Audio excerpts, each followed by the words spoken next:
Espiritong bumubuhay, ang salita ng may kapal. Espiritong bumubuhay, ang salita ng may kapal. Ang batas ng Panginoon ay batas na walang kulang.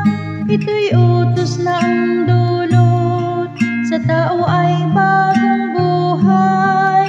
Yang kanyang mga batas ay mapagtitiwalaan, nagbibigay ng talino sa pahat ng kaisipan.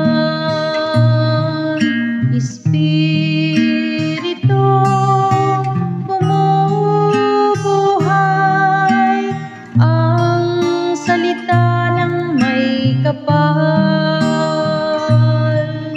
Ang tuntuning ibinigay ng poon ay wastong utos, liligayang sino man kapag ito ang sinunod.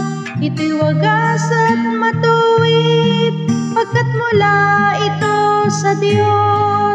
Pangunawa ng isipan, yaong bungang idudulot. Espiritong bumubuhay, ang salita ng may kapal. Yaong paggalang sa buwan ay marapat at mabuti, isang banal na tungkulin na iral na parati. Pati mga hatol niya'y matuwid na kahatulan. Kapag siya ang humatol, ang pasya ay pantay-pantay.